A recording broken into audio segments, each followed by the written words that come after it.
Hello everyone, and thanks so much for joining us for this Saturday's edition of Alaska Weather. First day of May now already. Another April has come and gone, but May 1st, 2021. I'm Dave Percy, a meteorologist with the National Weather Service, and I'll be hosting today's show. Up first, we've got, let's take a look at the hazardous weather graphics. No watches, warnings, or advisories out anywhere in the state. They did have something out for some frost advisories, I believe, out for the southeast coast for tonight, as temperatures clearing skies, decreasing clouds. Temperatures might edge a little bit below the frost point there, upper 20s and 30s, but that's about it. No bad weather anywhere, or at least advisory or warning or watch type weather coming up here, probably for the next several days actually, across the entire state, including the Bering Sea and the Aleutians. Satellite imagery showing still a lot of clear skies out over the Gulf of Alaska and off the North Gulf Coast there, in across southern Alaska. A few clouds around Cook Inlet today, but not too bad. But you can see a lot of clearing right up into the upper Yukon Valley, right on down. You start picking up clouds there as you get into the Kuskokwim Valley, and even more clouds toward the southwest coast, Bristol Bay. And a system there brought some rain and gusty winds to the Aleutians. Not real heavy wind or rain, but winds kicking up to, let's see, 35 miles an hour at Point Hope, as well as Cape Neuenham and gusts. Cold Bay also had gusts 35 miles an hour today. And rain not that impressive. Unalaska picked up about 1/10 of an inch of precipitation in the last 12 hours, while Falls Pass had 2/10 of an inch. And then rain and showers spread up the south side of the Alaska Peninsula, reaching AKwx. They had about 1/100 of an inch as clouds overspread the remainder of Kodiak Island. And some clouds into southern Cook Inlet, mostly Kamishak Bay and the Barren Islands there. But nice weather over the Kenai Peninsula. Showers lingering over the Panhandle, but decreasing in the afternoon. Still actually ended last night around Juneau and tapering off along the coast today. But Wrangell still picked up about 3/10 of an inch with showers going on into the afternoon, while Klawock, again, 12-hour amounts had about 1/1500 of an inch. And up to the north, or in the eastern interior there, about, let's see, Anatuvik Pass, got to get all the way up there to the north into the Brooks Range. They had about 1 inch of snow today, some light snow falling into the afternoon, 1/2 inch to 1 inch in that area. Otherwise, across the northwest interior, pretty light upper level trough there, and really just water equivalent was no more than like 1/100 of an inch in a 12-hour period. You can see some clearing increases as you head west over the western Bering Sea. Generally cloudy with some breaks in the sky for Atka, Undamak Island, as well as the Nikolsky-Yamchitka area. Not really bad, no storminess out there. And the one south of the Alaska Peninsula, not all that strong. As you can see, really no vivid spirals out there like we've had earlier in the winter, or last winter actually, as we head now into May. So really not expecting any big storms for the next several days coming in, except way out west on, let's see, Monday. Gale warnings come back into the western Aleutians with the next front there, but just minimum gales at this point. Otherwise, on the chart today, there's that low 997 millibars there.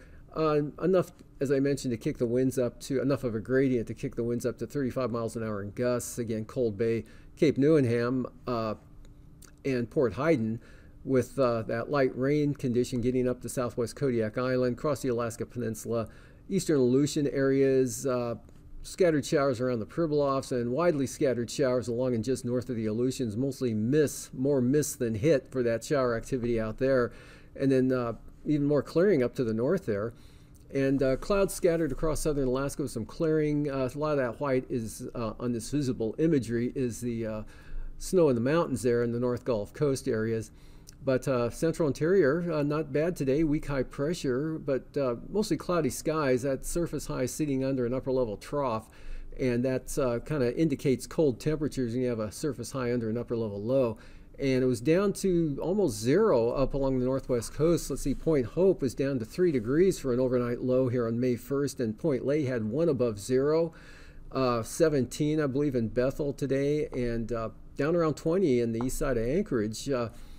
So that kind of helps keep the mosquitoes at bay, even below freezing or into the 20s in the Tanana Valley there. Otherwise, lingering showers, but on the decrease for the Panhandle, especially along the coast. You see some fair amount of clearing showing up there along the southeast coastal areas as the showers lingered over the inland areas. And for tonight, look for some light snow chances continue with that upper level trough that continues to weaken.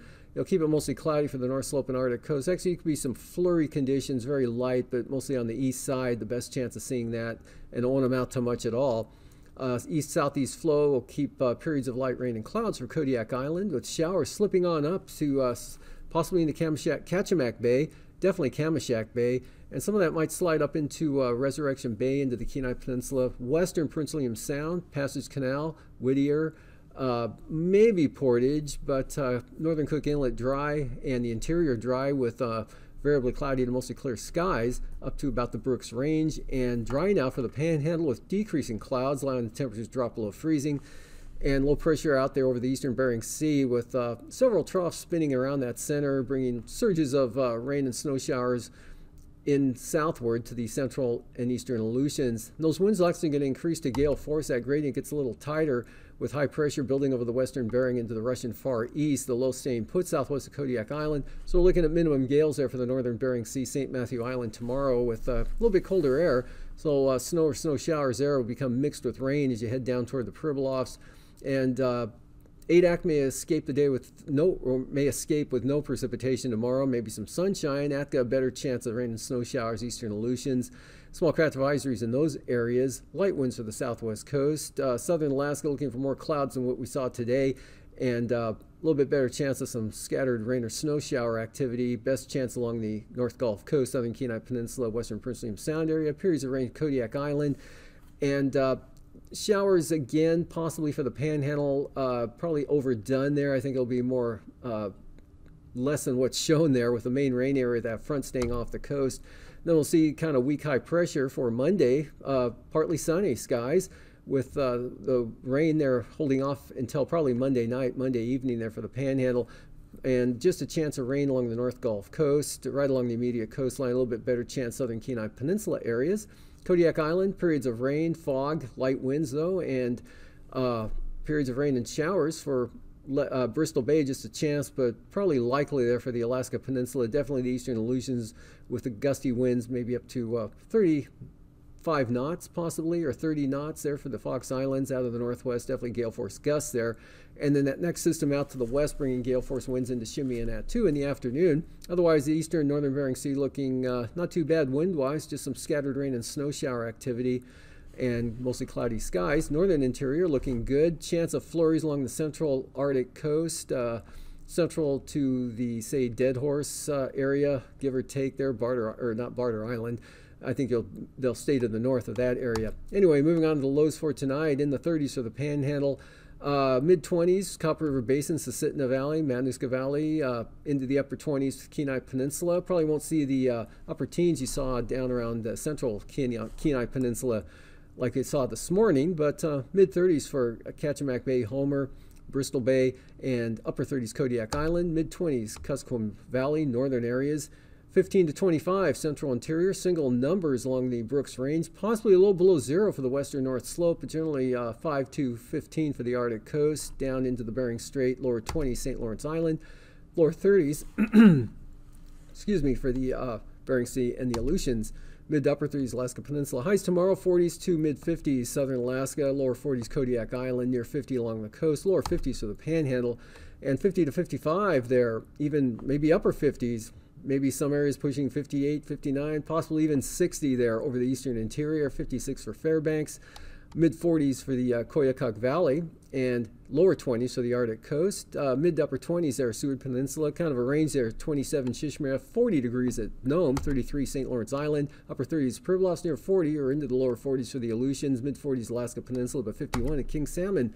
And lows for Monday morning, 20s and 30s southern Alaska to upper 30s out along the coast, upper 30s Bristol Bay near 40 Kodiak, upper 30s lower 40s for the Panhandle, and 20 to 32 for the interior. Teens, lower teens for the Arctic, or for the Brooks Range, and single numbers 5 to 15 for the Arctic coast North Slope, mid 20s St. Lawrence Island, lower to mid 30s Bering Sea, Pribilofs, Aleutians, mid 30s Alaska Peninsula. Highs 50s southern Alaska, upper 40s, lower 50s for the Panhandle, and better chance of seeing 60 degrees there in the Tanana Valley, 55 to 62 I'd call it, but still chilly up along the Arctic coast and North Slope, teens and 20s there, lower 30s northern Bering Sea, upper 30s to lower 40s for the Aleutians, mid to upper 40s for Bristol Bay. And now, aviation weather around Alaska. Graphic for Sunday morning, a lot of IFR, Brooks Range, North Slope, Arctic coast, and even into the northern Kobuk, Koyukuk, and maybe the upper Yukon Valley, mostly marginal VFR there just north of the Yukon Flats and just north of the middle stretch of the Yukon River, actually the lower stretch too into the Delta, IFR, Nunivak Island into the Kuskokwim Delta, and areas also Togiak Bay, Cape Newenham into the Southwest Mountains, and Kamishak Bay, some IFR, Barren Islands, east side of Kodiak Island, and Pacific side of the Alaska Peninsula, except for Cold Bay westward. It's all of the Alaska Peninsula up to the Pribilofs and St. Matthew Island, marginal VFR for the Aleutians, and some IFR south side of the Kenai Peninsula up into Passage Canal, and some marginal VFR near a little bit there for Talkeetnas and up toward the Alaska Range. Not too bad though for the Copper River Basin. Marginal VFR and some IFR over the Panhandle. And the afternoon shaping up something like this. We've got marginal VFR from the Brooks Range, say the crest of the Brooks Range, on out to the Arctic coast. And pretty good in the interior. Seward Peninsula, a little bit of marginal VFR lingering there in the northern part of the peninsula there. Generally VFR though. Kotzebue Sound, Kobuk Valley, or I'm sorry, Kobuk Valley, Noatak Valley, down to the Alaska Range, and marginal VFR persisting in the afternoon for the eastern slopes of the Western Alaska Range, Western Alaska Range, Western Cook Inlet, Talkeetnas, Southern Copper River Basin, North Gulf Coast, Prince William Sound, marginal VFR improving over the Panhandle there. Some marginal VFR, scattered areas of VFR, east side of Kodiak, Fognak Island, IFR. Some IFR, narrow band there along the Alaska Peninsula, up right along the Yukon Delta coast, St. Lawrence Island, Nunivak Island, probably the Pribilofs, possibly either way they're marginal to IFR, St. Paul, St. George, marginal for the Aleutians. And for Monday morning, increase back to the IFR there for the Brooks Range on out to the Arctic coast, North Slope, and the northern Seward Peninsula, Cape Lisburn, Point Hope, but VFR Kivalina maybe down to Kotzebue. IFR there, kind of a comma-shaped form there with a system. Northern Bering Sea, St. Lawrence Island, Yukon Delta, coastal areas of the southwest coast into Togiak Bay, across the Alaska Peninsula, Kodiak Island, Shelikof Strait, maybe into Kamishak Bay. Areas of VFR and areas of marginal VFR for southern Alaska, but VFR there, Tanana Valley, 40-mile country, portions of the Copper River Basin right up to the Yukon Flats and into the Kobuk Valley. Marginal VFR for the Panhandle, maybe a little bit IFR down to the south. And for the afternoon on Monday, we're looking at a band of IFR right along the Brooks Range there, and then marginal VFR on up across the North Slope to the Arctic coast. St. Lawrence Island, a little bit of marginal VFR to the Bering Strait. IFR, northern Bering Sea, including St. Matthew Island, probably St. Paul, possibly St. George. IFR just right on the edge of the western Aleutians there off just to the south. Otherwise, marginal VFR. Probably be some scattered areas of VFR over the Bering Sea and the Aleutians as well. And IFR, Kodiak Island, Fognak Island, and marginal for the North Gulf Coast, Southern Cook Inlet, Southern Copper River Basin, Wrangell Mountains, interior VFR, marginal VFR for the Panhandle, a little bit of IFR possible, Northern Link Canal, Glacier Bay, and over toward the eastern border. Passes. IFR becoming marginal for both the Anaktuvuk and Atigun tomorrow, Western Alaska Range. Starting out, lowest conditions in the morning, best conditions in the afternoon, so I'll call it IFR to VFR. Rainy, marginal VFR to VFR, probably VFR sooner than Lake Clark and Merrill. Windy though, VFR the entire day, Isabel, VFR, Mentasta VFR, Tanita, starting out marginal, becoming VFR, and Portage, IFR, turning toward marginal VFR in the afternoon.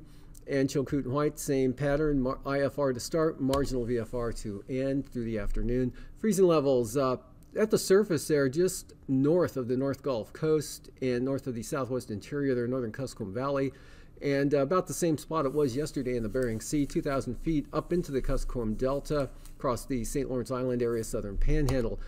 And for icing, areas of light to very isolated moderate Reimer mixed icing, Kodiak Islands, Kenai Peninsula, Prince William Sound, Alaska Peninsula, Yukon Delta coast to the Fox Islands, jet stream, 85 knots over the Aleutians, otherwise pretty light over the interior, 35 to 55 knots southeasterlies, 40 to 55 knot winds around that low. Turbulence, light to isolated moderate chop, Kodiak Island, Aleutian Range, and portions of the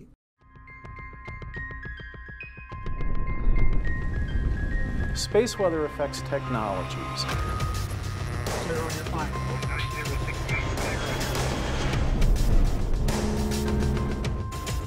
As conditions develop, we put out alerts, warnings, and watches to our customers so they can take action.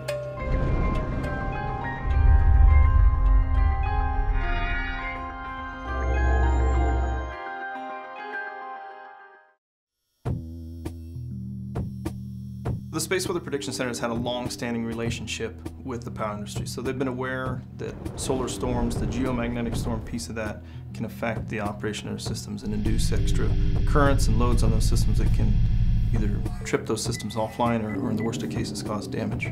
That relationship goes back for several decades. In fact, a big incident in 1989 where part of Quebec was tripped offline that affected something like 6 million customers for about 9 hours. I think that really raised the awareness in the power industries. When we get the alert, we watch the grid and start looking for issues. Are we seeing a decline in voltage? Are we seeing equipment failures? And we readjust the system to try to mitigate those problems, try to keep the lights on and keep it from going out. Averaging about 500, 550 kilometers per second. If we didn't have this early warning, we wouldn't see it until our sensor saw it. Getting more information quicker and faster before the storm hits, not during the storm, is a big improvement. In the long term, I think what we need and what we're moving toward, the U.S. as a whole, is better modeling, fully understanding this phenomenon, understanding how it would impact specific systems. Rather than actually experiencing a storm, we can simulate storms in our software and see what the impact is. We try to get ahead of it. We always plan that if there's an outage, how can we keep the lights on? What's the best process to prevent it? In the end, 5-10 years from now, there's going to be a whole mix of operational procedures driven by what we do on prediction and warning. And then there also will probably be some level of hardware controls to ensure the reliability of the grid.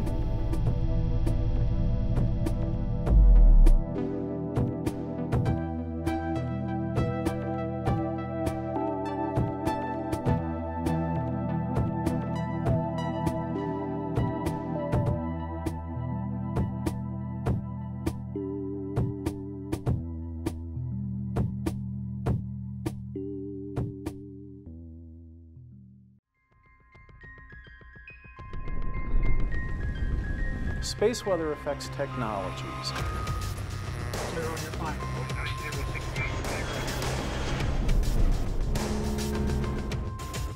As conditions develop, we put out alerts, warnings, and watches to our customers so they can take action.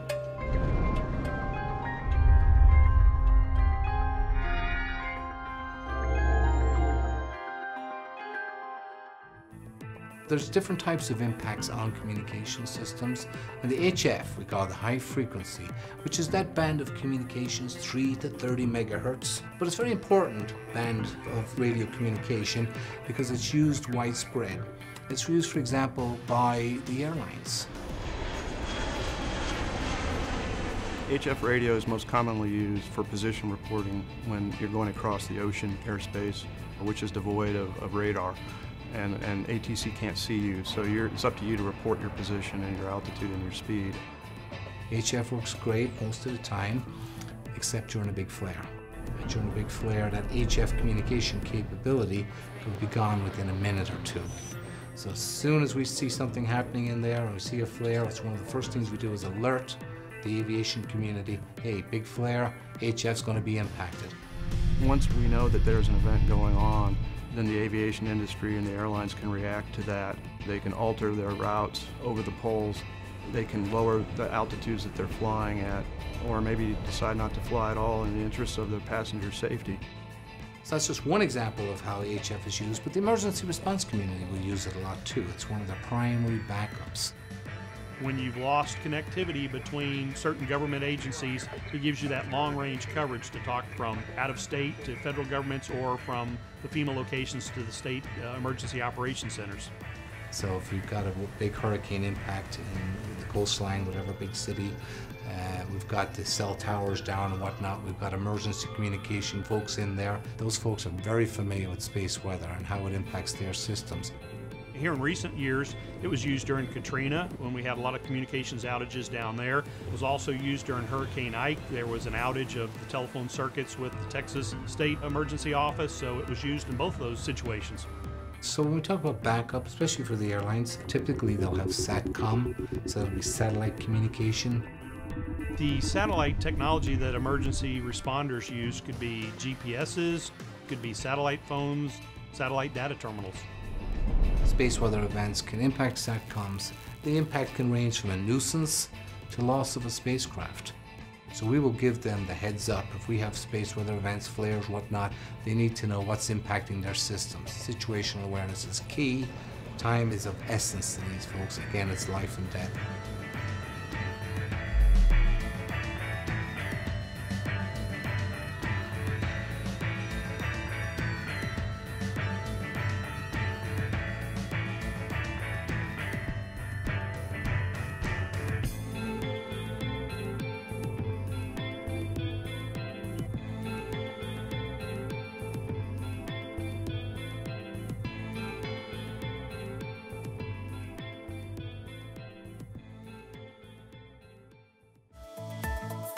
And now, marine weather around Alaska.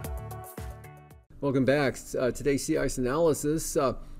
Hardly any ice left there in Bristol Bay, Togiak Bay ice-free, and thinning ice there from Nunivak Island along the Yukon Delta coast into Kuskokwim Bay, or I'm sorry, the Kuskokwim Delta coastline there off the coast into Kuskokwim Bay. Also thinning out there on the central southern portion of along the Yukon Delta, an expanding area of thinner ice there south of St. Lawrence Island, and still some ice hanging around St. Matthew Island, but thinning out Norton Sound to the Bering Strait.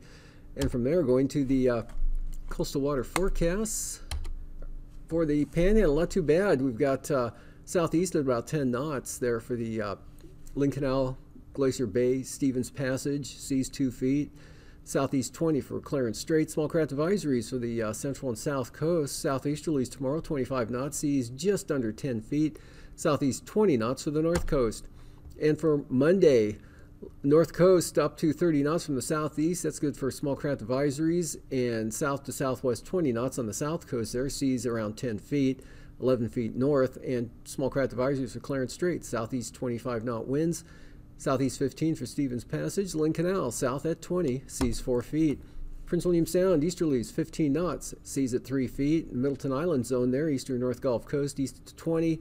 And for the Barren Islands, western North Gulf Coast, Kamishak Bay, small craft advisories. East winds 25 knots, 5 to 8 foot seas. Cook Inlet, northeast winds 20 knots, seas 4 to 5 feet. Monday, northern Cook Inlet, northeast at 15. Prince William Sound, east at 15. Small craft advisories, North Gulf Coast and the Barren Islands, all looking at east winds tomorrow, 25 knots, 9 to 11 foot seas. And southern Cook Inlet, Kamishak Bay, northeast winds at 20 knots, seas possibly as high as 6 feet. And Kodiak Island, east side there, small craft advisories, east winds 25 knots. A shade higher there for Shelikof Strait, northeast at 30, seas 9 feet. Small craft advisories, Bristol Bay, east winds 25 knots. South side of the Alaska Peninsula, west winds 25 knots in the area from Cape Sarachef to Castle Cape to Sitkinak, easterlies at 20, southeast 20 in the Bering Sea side of the peninsula. Monday, northeast 25 knot winds for Bristol Bay and 6 foot seas, northwest 25, Bering Sea side of the peninsula. Pacific side, west 30 knots, 13 foot seas from Castle Cape to Sitkinak, up the east side of Kodiak Island. Those are southwest at 30 knots with 13 foot seas. Swing it around to the northeast for Shelikof Strait, where it'll be 25 knots.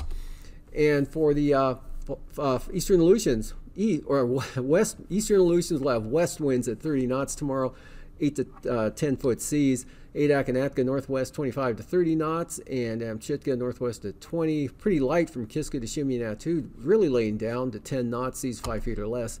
Those come back up to gales late in the day on Monday with the next system. That's going to be more specifically for Shimian-Attu, not for Kiska.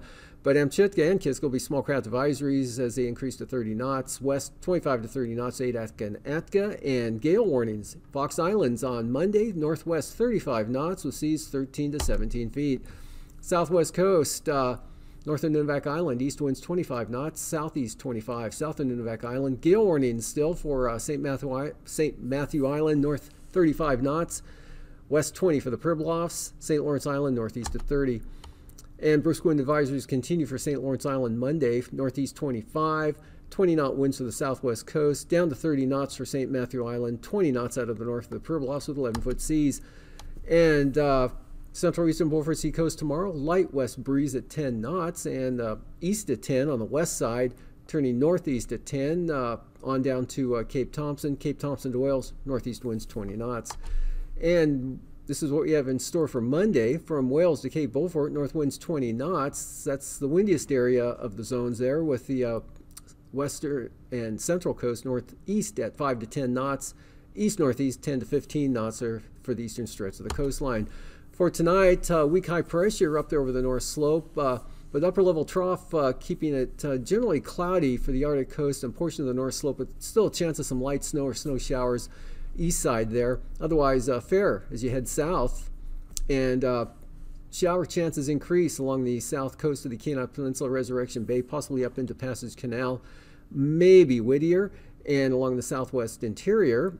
And it stays kind of damp for Kodiak Island and the central and eastern Aleutians, Alaska Peninsula. Dry for the Panhandle. Late in the day tomorrow, look for showers to increase with the main rain area holding off the coast there. More clouds and more chance of moisture southern Alaska, but nothing heavy. And outlook for Monday. These forecasts are for planning purposes only. Call 1-800-WX-BRIEF for a formal pre-flight briefing. Always file a flight plan before you go flying. The U.S. Coast Guard Auxiliary urges you to leave a float plan with a friend or the harbor master before you go boating.